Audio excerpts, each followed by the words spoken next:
নমস্কার বন্ধুরা, আজকে খুব দুঃখের বিষয় নিয়ে একটা লাইভ নিয়ে আসছি। দুঃখের বিষয় মানে আমার খুব কাছের এক বন্ধু, তার ছেলের বয়স শুধুমাত্র 5 বছর। এখন যখন বাচ্চার 1 বছর হয় তখন মানে অ্যাকচুয়াল ব্রেন স্ট্রোক করে বাচ্চা। তো ব্রেন স্ট্রোক করার জন্য বাচ্চাটা মানে এখন ওর যে বর্তমান যা অবস্থা, 5 বছর বিগত 4 বছর থেকে এই প্রবলেমটা ফেস করতেছে। আর এই বিগত 4 বছরের ভিতরে তো 4-5 বার মানে অ্যাকচুয়াল ওর ব্রেন স্ট্রোক হয়ে সারছে। ওরে নিয়ে অনেক দূরে আসা যাওয়া করছে, চেন্নাই, আমেরিকা, গুয়াহাটি, মানে কোনো জায়গা বাকি নেই। তো বন্ধুর যা অবস্থা ছিল একসময় খুব ভালো ছিল, কিন্তু এখন ওর জন্য মানে বেচারার কিছু বলার লাভ নেই আর। তো আমার ক্যাপশনে কমেন্ট বক্সে আমি ওর অ্যাকাউন্ট ডিটেলস, বাচ্চার নাম, বাচ্চার বাবার অ্যাকাউন্ট ডিটেলস সব দেওয়া থাকবো। তো আপনারা যা পারেন সহায় সহযোগিতা করবেন।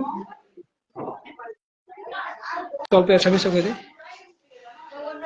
মানে তার অবস্থা ইমানে বেয়া, এবছৰ বয়সৰ পৰা ব্ৰেইন ষ্ট্ৰক হৈ আজি 4 বছৰ হ'ল। 4 বছৰ দিনটো বেচাৰো ব্ৰেইন ষ্ট্ৰক হোৱাৰ পিছত যি অৱস্থা, এতিয়া বেচাৰা খোজকাঢ়িব নোৱাৰে, কথা ক'ব নোৱাৰে, হাত ভৰিকেইটা নচলে, যথেষ্ট পইচা খৰচ কৰিলে। আৰু সেইটো নহয় যে মানুহে সহায় সহযোগিতা নকৰে, কৰে। তথাপিতো আজিৰ ডেটত তাৰ ইমানেই মানে কণ্ডিশ্যন বেয়া হৈছে, তাক লৈ মানে মেডিকেল ইমানেই দৌৰিবলগীয়া হয় যে আপোনালোকে দেখিলে গম পাব। চ' যদি আপোনালোকে বিচাৰে মই এবাৰ বাচ্চাটোক দেখুৱাই দিছো, চাই ল'ব দেই, ইয়াৰ কণ্ডিশ্যনটো অলপ চাই লওক। কিছু না দেখতে দাও, এয়া চক, ইয়াৰ বয়স বৰ্তমান 5 বছৰ হৈছে। এবছৰ বয়স যেতিয়া আছিলে তেতিয়াৰ পৰা ইয়াৰ মানে ব্ৰেইন ষ্ট্ৰক হ'ল। ইয়াৰ কণ্ডিশ্যন চক।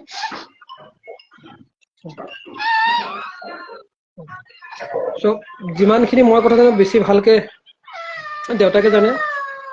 দেউতাকৰ পৰা শুনি লওক কণ্ডিশ্যনটো কেনেকুৱা, কিহৰ পৰা কি হৈছে, গোটেই ডিটেইলছটো কৈ দিব, জনাই দিব আপোনালোকক। আপোনালোকে যি পাৰে সহায় সহযোগিতা কৰিব। কমেণ্ট বক্সত মই গোটেইখিনি দি দিম, একাউণ্ট ডিটেইলছ দি দিম, স্কেনাৰ QR কোডো পঠিয়াই দিম। যিমান পাৰে সহায় সহযোগিতা কৰিব। এয়া চক ভাই, ওর নাম কি? জৈবিক দে। জৈবিক দে। পাপা বেটা, ফ্ল্যাশ লাইটটা জ্বলতেছে তো, ঠিক আছে। এতিয়া চাই লওক দেউতাকে কি কয়, শুনি লওক কথাটো, কত ডিটেইলছ কব। নমস্কাৰ, আপোনালোকৰ কাৰণে সহায় সহযোগিতাৰ কাৰণে আগবাঢ়িছো অকমান। মোৰ বেটাটো একচুৱেলি তিনিবাৰ ব্ৰেইন ষ্ট্ৰক হ'ল। এবছৰ থাকোঁতে এবাৰ হৈছিলে, এবাৰ আপোনাৰ 2023 হৈছিলে 15 মে, আৰু আপোনাৰ এবাৰ হ'ল জানুৱাৰী মাহত 2025। এতিয়া ষ্ট্ৰক হোৱাৰ পিছত ইয়াৰ এনেকৈ কণ্ডিশ্যন হৈ গ'ল। এতিয়া এপিলেপচি পাই গৈছে, নাৰ্ভৰ বেমাৰ।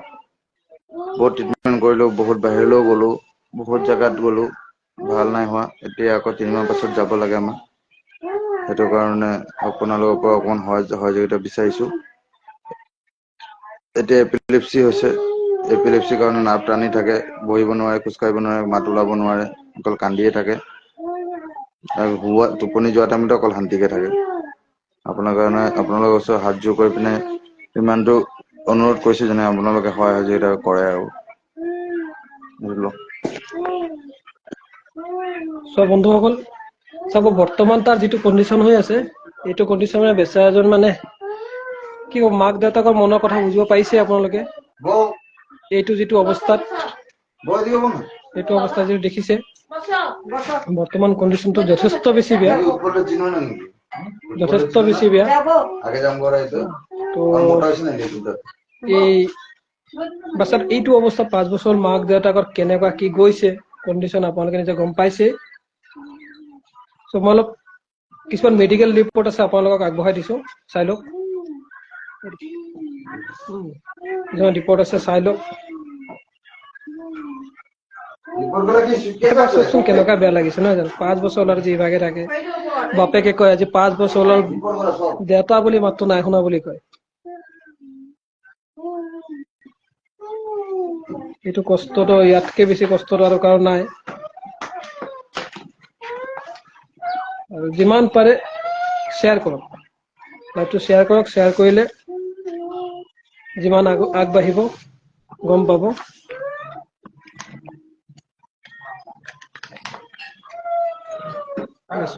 কারেন্ট এক মাসে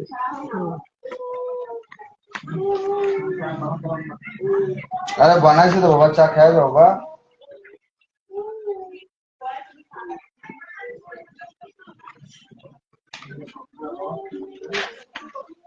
ডক্টর প্রেসক্রিপশন চাওক আগবঢ়াইছে গোটেইখিনি ৰিপৰ্ট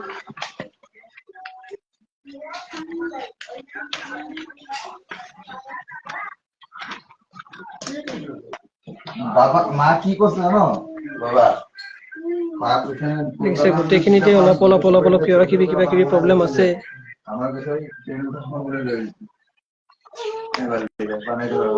বহুত ৰিকুৱেষ্ট কৰিছো যিমান পাৰে আপোনালোকে সহায় কৰক আৰু এই বাচ্চাটোক এইটো কণ্ডিশ্যনৰ পৰা যদি আপোনালোকে আশীৰ্বাদ কৰক কণ্ডিশ্যনৰ পৰা ওলাই যায় ইয়েছ ৰাধিকা ৰঞ্জন দাস ডক্টৰ আছিলে নিউৰলজি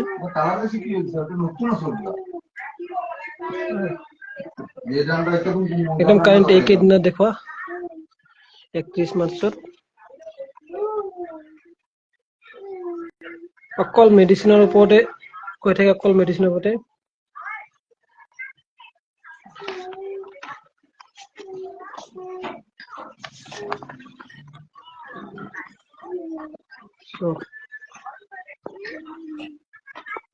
চক কিমান কি পাৰে মই আৰু দেখাবলৈ মই নোৱাৰিছো একচুৱেলি মোৰো বেয়া লাগিছে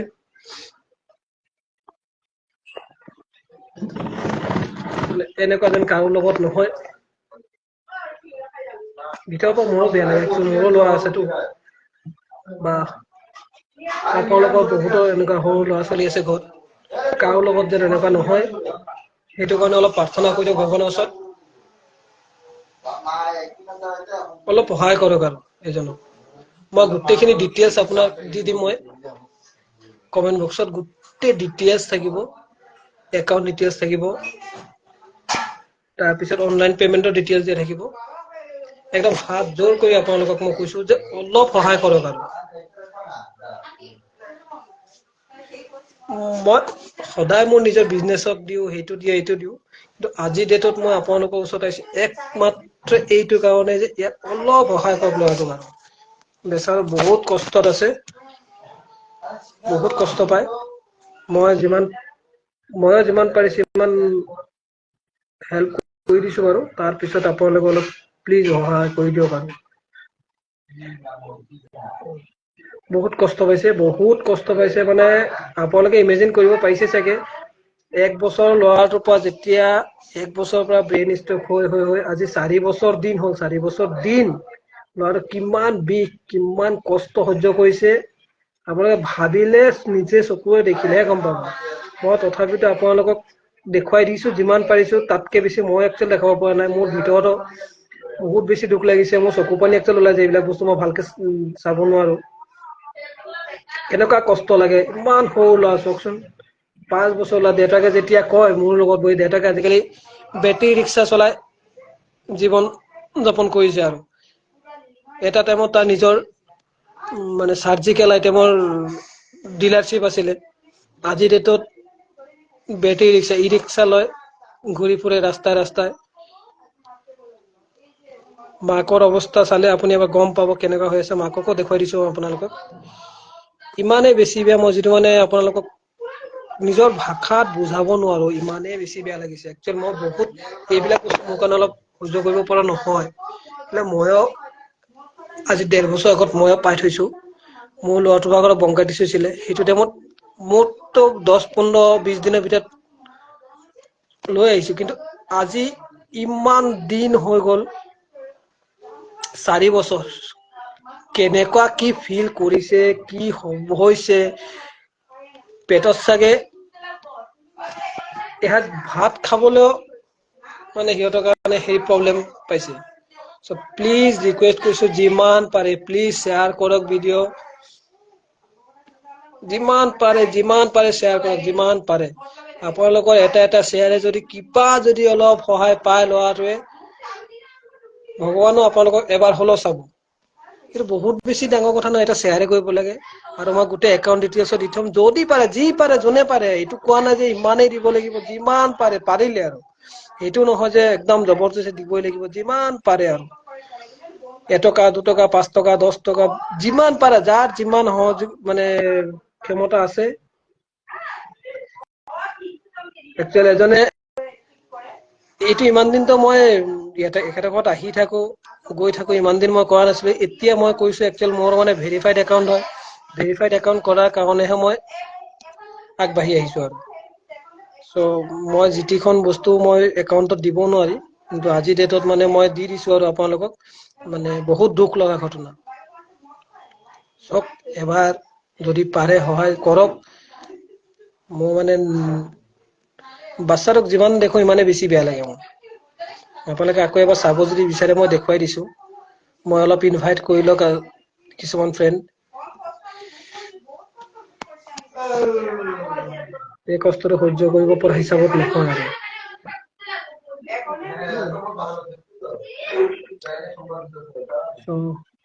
কোনে কোনে লাইনত আহিছে, এবাৰ কিবা মেছেজ এটা কৰি হলে জনাই দিয়ক প্লিজ। মানে ল'ৰাজনে মানে আৰু বহুত কষ্ট সহ্য কৰিছে, বহুত কষ্ট সহ্য কৰিছে। ইমান দুখ, ইমান কষ্ট মানে ভগৱানে কাকো নিদিয়ে। চক মই এবাৰ আকৌ আপোনাক ল'ৰাটোক দেখুৱাই দিছো দেই। অলপ দেৰি কাৰণে দেখুৱাই দিছো। মই একচুৱেলি চাব নোৱাৰো ভালকে।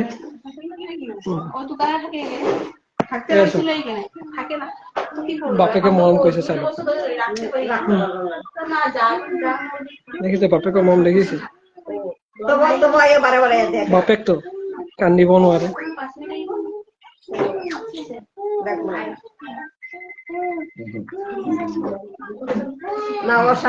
জেবি বেটা, বেটা, বেটা। মই ফ্লেছ লাইটটো একচুৱেলি অফ কৰি দিছো, নহলে বেচাৰো কষ্ট পাই যে। অলপ চাগে হেৰি হ'ল, বেয়া নাপাব আৰু। মই ফ্লেছ লাইটটো অফ কৰি দিছো। অফ কৰিছো মানে অফ কৰাও নাই, একচুৱেলি মই মানে আঙুলি দি বন্ধ কৰি দিছো আৰু। না না না, লাগব না, কত লাগব না। এই বেটা, এটা যথেষ্ট বেছি কষ্ট হৈছে, যথেষ্ট বেছি। এই পোলাওতো এরকম হইতে লাগে, বাবার মতন হইতে লাগে। বাবার তো যখন খায় না, তো ছেলেও খাইতে লাগে না। টেনশন তো আছে জীবন বড়ই।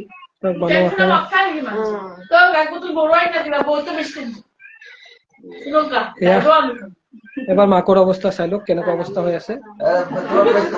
মাকে আহিব নোৱাৰিছে মানে কেমেৰাৰ আগত। মানে কি ক'ব আৰু, নোৱাৰে মানে এনেকুৱা এতিয়া মানে বেয়া অৱস্থা হৈ আছে। চ' মই এতিয়া সামৰিছো, মই নোৱাৰিছো আৰু। প্লিজ যিমান পাৰে সহায় কৰক আৰু। মই কমেন্ট বক্সত গোটেই ডিটেইলছ দি থৈ দিম একাউণ্টৰ। যিমান পাৰে সহায় কৰক আৰু যিমান পাৰে শ্বেয়াৰ কৰক প্লিজ। একদম হাম্বল ৰিকুৱেষ্ট আৰু, কৰক প্লিজ। Thank U. আকৌ লগ পাম নেক্সট। ইমান মন বেয়া লগা ভিডিঅ' নিদিও, নেক্সট বেলেগ কিবা দিম। চ' প্লিজ অলপ হেল্প কৰক আৰু দেই। Thank U.